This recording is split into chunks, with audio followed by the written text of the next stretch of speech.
Shalom semua. Apa kabar? Di akhir tahun kita ketemu di Solo. Nggak, udah lama ya kita nggak ketemuan. Nggak kerasa sudah 5 bulan. Sekarang sudah bulan Mei. Hari ini saya mau share beberapa hal. Kalau masih ingat sharing saya di Solo terakhir, ada sebuah masa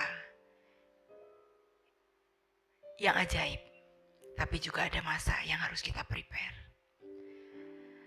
Hari-hari ini kita memasuki udah hampir 3 bulan. Masa yang mungkin seluruh dunia nggak pernah pikir hari ini terjadi. Tapi memang itu kenyataannya. Dan hari ini apa yang harus kita sikapi? Selama di rumah aja saya merenungkan banyak hal. Ada satu sisi saya berterima kasih untuk hari-hari ini jadi punya waktu di rumah yang hampir 14 tahun tidak pernah ada di rumah, jarang di rumah tentunya. Dan hari ini hampir setiap hari di rumah, cuma dari sini paling berangkat ke sekolah Alfa Omega, dan itulah bolak-baliknya saya sehari-hari. Tapi di dalam masa-masa seperti ini, saya awal-awalnya nikmati hari pertama, hari kedua sampai seminggu lebih saya nikmati rebahan aja. Jadi lagi ada tema di rumah aja, rebahan aja gitu ya. Tapi lama-lama rebahan-rebahan aja pegel juga. Terus ada satu kekhawatiran yang menghimpit saya. Ada apa dan apa yang harus dilakukan? Ada sesuatu yang benar-benar sungguh-sungguh saya rasa menghimpit dan menekan. Ada sebuah kekhawatiran yang saya pikir ini gak akan secepat yang kita bayangkan. Dan seluruh dunia mengalami. Saudara, kalau saudara renungkan, ini adalah tahun di mana tahun Yahudi berkata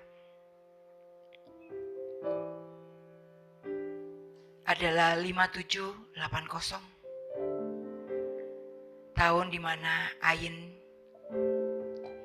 Pei yang dikatakan adalah mata dan mulut. Kalau saudara ingat bulan September 2019 kita masuki tahun baru Yahudi. Adalah di mana tahun ini kita memasuki kuasa perkataan. Tahun di mana tahun-tahun ini sepanjang 2020 kita harus memperkatakan dengan kuat banyak hal. Tapi justru seluruh dunia ngalami apa? Seluruh dunia harus pakai masker, harus menutup mulutnya, harus menutup semua. Bahkan seluruh dunia sekarang menjadi sebuah tren. Sampai bikin masker untuk tutup mulut, tutup wajah dengan gaya macam-macam. Kalau yang perempuan, yang modelnya princess dan sebagainya pakai model yang cantik-cantik, dikasih payet, dikasih macam-macam. Kalau yang anak milenial dikasih gambar lucu-lucu. Dan sekarang mulai banyak banget. Bahkan saya mulai renungkan, kenapa justru di tahun penetapan harusnya memperkatakan banyak hal dengan kuat. Justru di tahun ini seluruh dunia harus pakai masker dan menutup mulut mereka. Mari saudara waspadai dan waspadai. Selama di rumah aja, saya menghimbau untuk semua saudara-saudara kita. Hari-hari ini jangan terlena. Di rumah bukan cuma sekedar tiduran atau nikmati kehidupan atau tenggelam di dalam kekhawatiran atau banyak hal yang sedang dinikmati, banyak yang olahraga sendiri di rumah dan banyak hal, belajar masak dan sebagainya. Tapi satu hal yang saudara saya ingatkan, mari sama-sama selama kondisi yang seperti ini, justru ini waktunya membangun diri kita. Ini waktunya kita mempersiapkan diri kita. Saudara, saya mau buka firman yang Tuhan taruh di hati saya. Mungkin firman ini biasa, tapi firman ini bicara dengan kuat di hati saya pagi hari ini. Di Lukas 5 bicara tentang penjala ikan menjadi penjala manusia. Saudara, mungkin ini cerita yang sering saudara dengar tentang Simon Petrus yang menebarkan jala. Tapi ada satu kata yang begitu kuat yang Tuhan berikan dalam hidup saya pagi hari ini. Dikatakan di ayat yang pertama, pada suatu kali Yesus berdiri di pantai Danau Genesaret, sedang orang banyak mengerumuni dia, hendak mendengarkan firman Allah. Ia melihat dua perahu di tepi pantai. Nelayan-nelayannya telah turun dan sedang membasuh jalannya. Saudara, dikatakan, iya, Tuhan yang melihat dua perahu di tepi pantai. Waktu saya renungkan, ada kata nelayan-nelayannya. Berarti lebih dari dua perahu yang ada di pinggir pantai. Kenapa? Karena banyak nelayan. Ada kata nelayan-nelayannya. Berarti cukup banyak orang sebagai penjala-penjala ikan ada di sana. Tapi yang difokuskan Tuhan hanya dua perahu yang Tuhan lihat. Di terjemahan lain, di The Passion, dikatakan He noticed. Tuhan menandai dua perahu ini. Dan menurut saya ada sesuatu yang menarik hingga Tuhan khusus melihat dua perahu itu di antara perahu-perahu lain yang ada di pinggir pantai.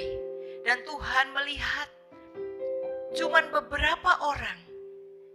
Bahkan Tuhan memilih Simon Petrus di antara banyak nelayan-nelayan. Apa sih yang sedang dilakukan oleh Simon Petrus? Dikatakan nelayan-nelayannya telah turun dan sedang membasuh jalannya. Ia naik ke dalam salah satu perahu itu, yaitu perahu Simon, dan menyuruh dia supaya menolak perahunya sedikit jauh dari pantai. Lalu ia duduk dan mengajar orang banyak di atas perahu. Setelah selesai berbicara, ia berkata kepada Simon, "Bertolaklah ke tempat yang lebih dalam dan tebarkanlah jalamu untuk menangkap ikan." Saudara, waktu Tuhan berkata, dia lihat dua perahu itu, dan Tuhan pilih salah satu perahu yang justru miliknya Simon. Suruh dorong perahu itu sampai agak menjauh sedikit dari pantai. Dan Tuhan pakai perahunya Simon dan berdiri untuk mengajar orang banyak. Saudara, waktu saya renungkan firman ini, Tuhan duduk di perahunya Simon. Ngapain? Dia ngajar. Berarti ada satu tenggang waktu. Dia tunggu Simon membasuh jalannya. Dia tunggu Simon dan nelayan-nelayan lain bersih-bersih dan menyiapkan dirinya, menyiapkan jalannya. Sampai kira-kira semua selesai. Bahkan menurut saya, Tuhan tahu Simon sudah selesai juga membersihkan jalannya. Maka Tuhan ajak Simon. Ia berkata kepada Simon, "Bertolaklah ke tempat yang lebih dalam dan tebarkanlah jalamu untuk menangkap ikan." Sampai di sini, saudara. Saudara, waktu saya renungkan, setiap kali Tuhan berjalan, saya sebut adalah sebuah sentakan pada saat dia mengayunkan iman. Ada sebuah sentakan setiap kali kalau Tuhan mau berperkara besar dalam hidup kita. Hari ini, pagi hari ini, saya berharap saudara pulang nanti renungkan. Ada kata membasuh begitu kuat. Dan Tuhan kasih waktu dan tenggang waktu yang cukup sampai kita selesai dan siap. Maka Tuhan ajak kita untuk lebih dalam, untuk masuk lebih dalam, untuk masuk ke sebuah titik di mana tempat tuaian ikan yang sangat banyak. Saudara, hari-hari ini di kata membasuh, saya merenungkan kata membasuh itu bicara tentang lagi kerja membersihkan. Kalau hari ini saudara adalah masih anak muda, usia 20 sampai 25 sampai 27, atau mungkin saudara masih belum bekerja, saudara belum dapat kerjaan, saudara sudah ngelamar kerja di mana-mana, saudara belum dapat itu. Mari siapkan diri saudara. Mari upgrade diri, mari pelajari lebih banyak. Ada banyak seminar-seminar gratis, YouTube, seminar online. Dengerin, pelajari sungguh-sungguh, bahkan langsung eksekusi dan praktek. Jangan terlalu banyak menimbang. Tapi bukan berarti saudara tidak menghitung. Saudara yang milenial, hari-hari ini engkau akan berlomba dengan banyak hal di depan saudara. Kenapa? Karena perlombaan semakin hari semakin besar. Dan orang-orang yang terpelajar, orang-orang yang punya ilmu, orang-orang yang punya kreativitas tinggi, itu semakin banyak. Teknologi semakin canggih. Nanti satu hari saya akan sharing tentang bagaimana teknologi itu bisa sama dengan di zaman Daniel. Akan muncul yang namanya Daniel masa lalu dan masa kini. Nanti itu akan ada sharing berikutnya. Tapi saudara, pagi hari ini yang saya mau bicara kata membasuh. Mari bersihkan diri saudara. Mari bersihkan.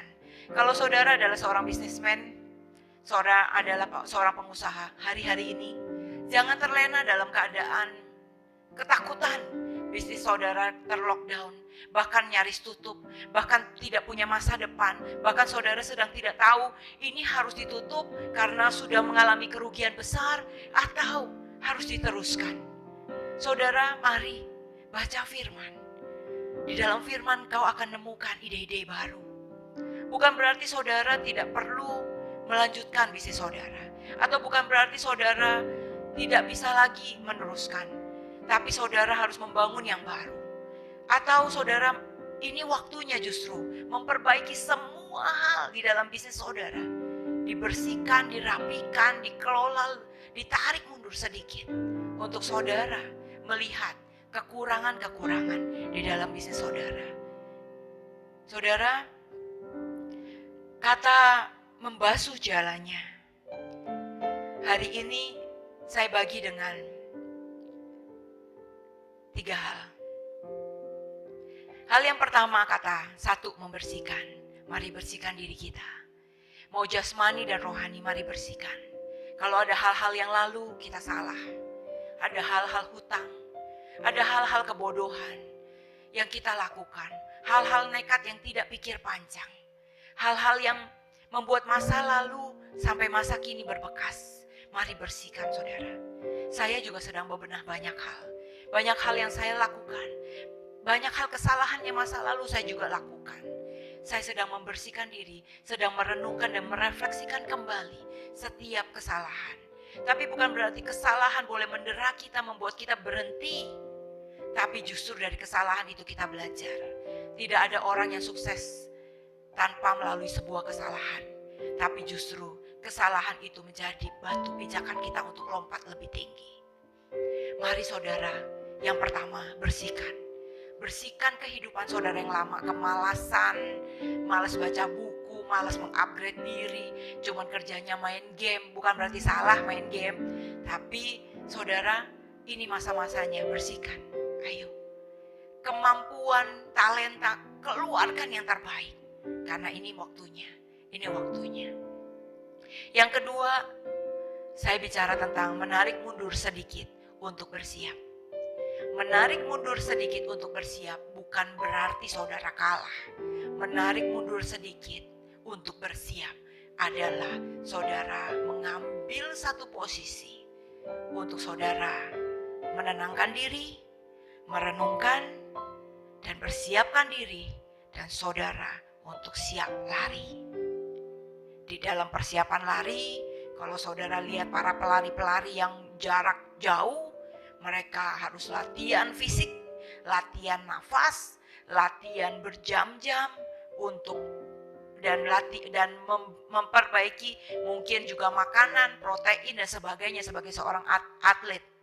Saudara, Kata menarik mundur sedikit.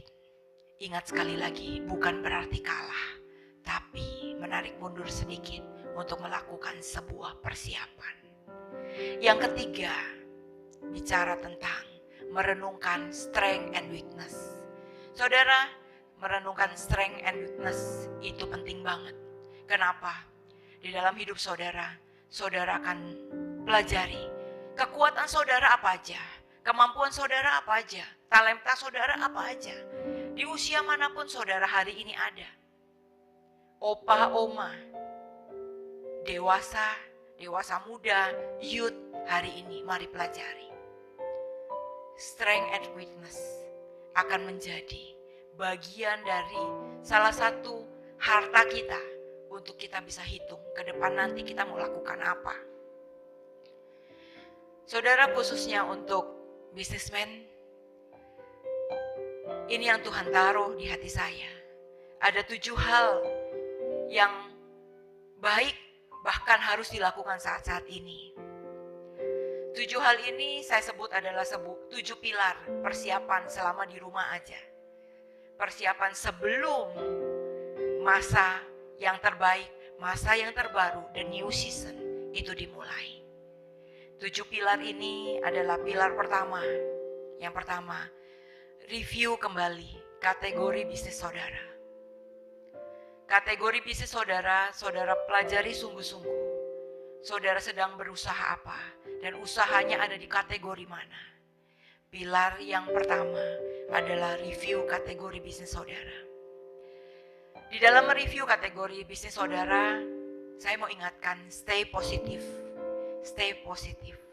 Benar-benar siapkan diri untuk tetap positif, tidak negatif thinking, tapi stay positif. Pelajari sungguh-sungguh situasi negara kita seperti apa. Kalau saudara bisnisnya berhubungan dengan banyak negara-negara lain, pelajari juga bisnis saudara yang berhubungan dengan negara lain. Misalnya saudara adalah importir dari China, pelajari apakah importir ini masih bisa berlanjut. Dan pelajari juga saudara, kalau saudara adalah seorang eksportir, apa-apa aja yang sedang ramai di luar sana. Hari-hari ini kita berkata ada banyak hal di marketplace berkata pivot. Pivot mau bicara tentang perubahan besar-besaran atau banting setir bisnis yang lain. Misalnya kemarin jualan besi, hari ini jualan APD. Bisa aja, banyak kok. Perusahaan-perusahaan yang tiba-tiba jualan APD, jualan sanitizer, banyak. Jangan khawatir untuk pivot. Jangan khawatir untuk banting setir. Jangan khawatir saudara. Juga jangan malu setelah saudara melakukan review kategori. Tapi bukan berarti saudara harus membuat sebuah perubahan.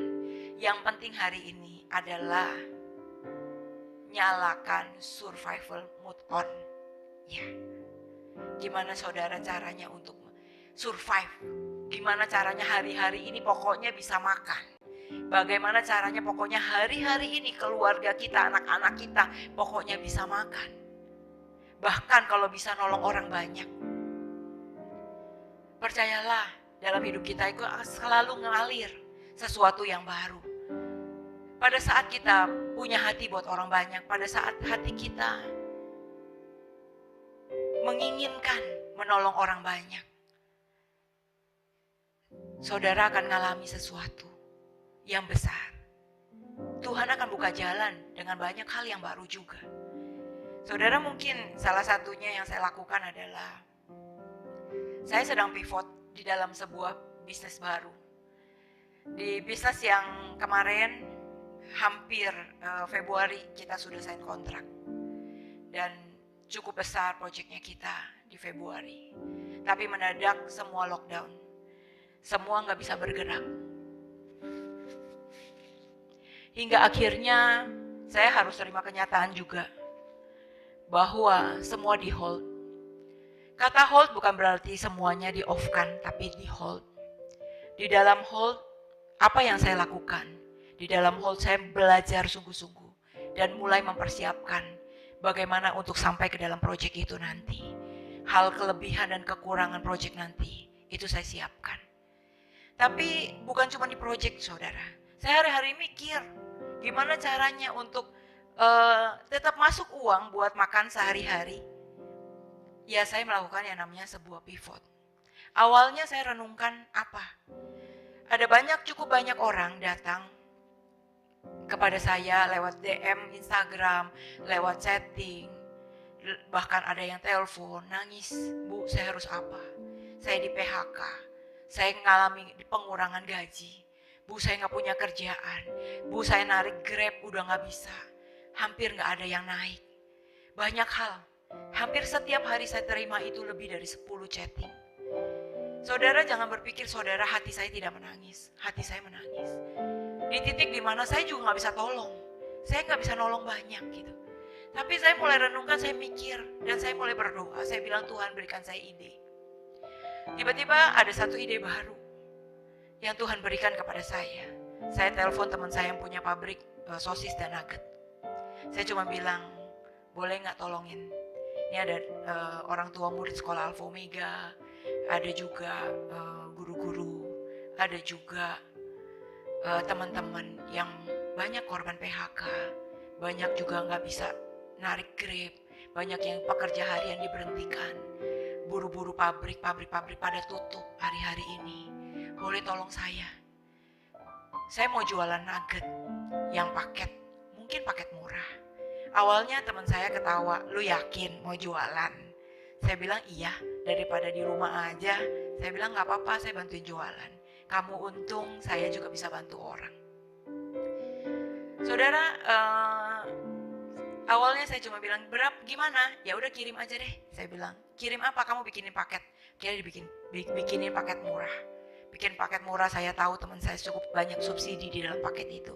Singkat cerita, saya ngomong sama satu teman, saya ngomong lagi.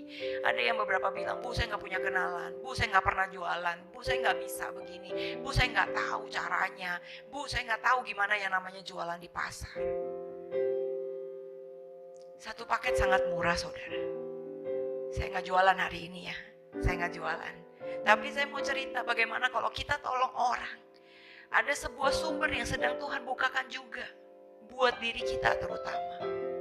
Waktu paket nugget sosis ini mulai menyebar, bahkan ada teman-teman yang awalnya cuma titip di warung, akhirnya bisa titip ke tukang sayur, akhirnya dia sendiri jualan di pasar. Bahkan hari ini dia berkata gini, hampir gak pernah pakai uang gajinya sendiri. Kenapa? Makan sehari-hari dari hasil jualan nugget dan sosisnya. Buat saya bahagia, saudara. Terus ada yang bilang, "Saya gak pernah jualan, Bu. Saya malu, Bu. Gimana cara ngomongnya?" Tahu saudara, hari ini yang ngomong yang malu itu tiba-tiba punya ide. Dia panggil teman-temannya untuk jualin barangnya. Dia untung sangat kecil dan sedikit, tapi dia menghasilkan setiap 2-3 hari itu puluhan paket. Hari ini dia nikmati berkat juga. Saudara, kalau kita mau pivot, kita bisa jalan. Saudara, waktu saya mulai jualan nugget, saya mulai jualan sosis. Saudara, tahu apa yang sedang Tuhan buka? Teman saya yang sangat susah ditemui kalau hari-hari biasa. Dia adalah importir daging wagyu dari Jepang, dari Australia, dari Kanada. Importir daging the best untuk masuk hotel bintang 5. Saudara, apa yang Tuhan buka? Dia telepon saya cuma say hi. Dari kata hi itu saya bilang, waduh, apa yang bisa saya bantu? Dia cuma bilang, "Lisa, bantu saya. Hotel hari-hari ini tutup. Saya gak tahu mau lempar daging kemana." Dia punya pabrik bakso dan sebagainya. Saudara, hari ini mungkin satu sisi saya nolong orang dan saya gak dapat untung apa-apa dari nugget, bahkan seringkali nombok karena harus nganter sosis dan nugget itu. Tapi Tuhan sedang bukakan jualan daging jumlah besar, dan saya untung dari daging impor itu. Gak apa-apa, gak usah malu, tapi kita untung dan lumayan penghasilan kita setiap hari. Setelah saudara review kategori 7 pilar tadi, baru pilar pertama, saya masuk pilar kedua. Pilar kedua adalah cek produk saudara. Cek produk saudara, apa yang dicek? Review omsetnya. Kalau omsetnya turun, produk apa aja yang paling laku, yang saudara tandai. Fokus dengan yang paling laku. Jangan membuat produk yang terlalu banyak. Kenapa? Karena saudara harus menghitung. Saudara dikatakan juga yang saya pikirkan dan saya renungkan. Kalau saudara sudah ngerti, misalnya produk saudara size-nya terlalu besar dan hingga orang gak punya kemampuan untuk beli, maka mulai pikirkan, kecilkan produknya. Atau dibuat lebih murah. Tapi bukan berarti merek dan rasa harus dirubah kalau saudara buat sesuatu. Tergantung produk saudara dan renungkan itu. Kalau apakah packagingnya dirubah, dikecilin hingga harga lebih murah. Kalau saudara lihat di supermarket, dulu packing biskuit besar-besar, lama-lama kecil, lama-lama persatuan. Kalau saudara pikir per satu bijian itu, ini karena lebih efisien, lebih gampang orang makan. Bukan. Secara market, karena kemampuan market makin mengecil dan kemampuan untuk belinya makin merendah, maka perusahaan itu membuat packaging jauh lebih kecil.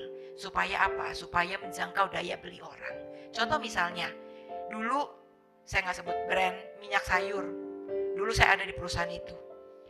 Produksi yang pertama kita buat adalah 1 liter. Kemudian karena daya beli sangat tinggi, diproduksi 2 liter. Saudara, hari-hari ini apa yang terjadi? Mereka sudah produksi dalam cup atau packaging per pack yang 200 ml. Apa yang kita mau katakan? Pasar sedang menurun. Daya beli cuma cukup mungkin buat 2-3 hari. Jadi mereka menyiapkan, bahkan mereka menyesuaikan dengan market yang ada. Bukan berarti udah gak ada lagi yang beli 2 literan. Tapi tetap lebih banyak orang yang beli 200 ml. Nah, hal-hal seperti ini mari saudara hitung. Yang berikutnya, yang ketiga adalah kelola seefisien mungkin. Semua, apapun, kos produksi, kos karyawan, apapun dihitung dan diefisiensikan. Misalnya saudara adalah pengusaha makanan, yang biasanya jadi kasir, yang biasanya jadi pelayan. Mungkin saudara waktunya untuk delivery, untuk pengiriman. Mungkin saudara nggak pakai lagi pengiriman yang dibayar. Justru karyawan-karyawan saudara yang dimaksimalkan untuk mengirim. Hari-hari ini saudara, banyak banget teman-teman kita, khususnya di UMKM, khususnya di makanan, ada yang sedang melejit sangat tinggi. Bisnis mereka naik gila-gilaan. Bahkan sampai saya ingat ada salah satu teman kami yang UMKM, produksi sambal. Saya nggak sebut brand juga. Saudara, dia baru mulai belum lama, tapi produksi brandnya per 50.000 botol setiap bulan hari ini. Kenapa? Karena orang-orang di rumah aja. Kalau yang nggak bisa bikin sambal, ya pasti beli. Dan kerjaan di rumah aja jadi makan terus. Dan inovasi, jadi makin banyak. Jadi itu membuat sebuah perubahan. Saudara, cek HPP. Sungguh-sungguh hitung kembali kalau saudara adalah produksi makanan, produksi apapun. HPP produksi, coba dihitung. Saya nggak bisa bahas dengan detail di sharing di pagi hari ini. Tapi saya mau saudara dan saya renungkan. Pilar keempat adalah jaga cash flow saudara. Sungguh-sungguh jaga cash flow saudara. Jangan dipakai buat makan untuk uang perputaran. Tapi usahakan saudara putar untuk bagaimana caranya hidup dari usaha saudara. Tapi ada khusus lagi uang masuk untuk makan sehari-hari. Yang kelima, pilar kelima adalah tunda investasi yang tidak penting. Hari-hari ini banyak banget investasi-investasi yang sedang ditawarkan karena banyak perusahaan-perusahaan mau dijual murah dan sebagainya, karena banyak yang tutup, pabrik banyak yang tutup. Saudara, kalau saudara nggak yakin banget pabrik itu atau adalah kemampuan saudara atau passion saudara, walaupun semurah apapun, tunda investasi. Karena ini bukan momennya investasi, tapi ini adalah momennya saudara mereview. Tapi beda kalau saudara punya uang sangat banyak, bukan hutang, tapi saudara memang punya cash sangat banyak, silakan berinvestasi. Ini masanya saudara beli dan berhitung dan yakini bahwa itu bisnis yang sedang saudara boleh ambil. Yang keenam adalah kekuatan untuk membangun tim. Efisiensikan semua tenaga dan tim. Tim-timnya yang lama semua direview, kekuatan mereka direview, kemampuan mereka direview. Saudara ketemukan berlian-berlian baru. Setelah sekian lama kita gak pernah ngobrol dengan anak buah kita. Seperti saya, hari-hari ini menemukan banyak berlian di dalam tim kami yang baru. Saudara, pilar yang ketujuh adalah mempersiapkan untuk masa recovery ke depan. Masa recovery ke depan adalah masa yang akan membuat atau menentukan siapa yang akan melejit di masa setelah recovery ini. Setelah masa ini, kalau saudara mempersiapkan 7 pilar ini dalam bisnis saudara, dalam usaha saudara, dalam hidup saudara, maka yang recovery cepat, yang siap dialah yang akan terbang jauh lebih tinggi, yang akan benar-benar menangkap. Kenapa? Seperti yang dikatakan di firman, bahwa Simon sudah membasuh semua jalannya. Momennya tiba, Tuhan ajak dia bertolak ke dalam. Tapi jangan seperti Simon juga, jalannya gak siap, hingga waktu tangkapan banyak itu, jalannya robek. Hari ini siapkan diri saudara, masa rebahan aja, masa di rumah aja, masa ini adalah masa saudara merecovery. Dan siapkan jala saudara, jala yang sangat kuat, hidup yang sangat kuat, iman yang sangat kuat, kemampuan yang sangat kuat. Saudara punya keyakinan untuk melangkah. Ini masanya saudara. Saudara dan saya akan memasuki masa. Setelah masa recovery ini, kita akan terbang jauh lebih tinggi. Terima kasih. Terima kasih buat kesempatannya. Terima kasih untuk sharingnya. Semoga memberkati saudara. Sampai jumpa lagi. Tuhan Yesus memberkati.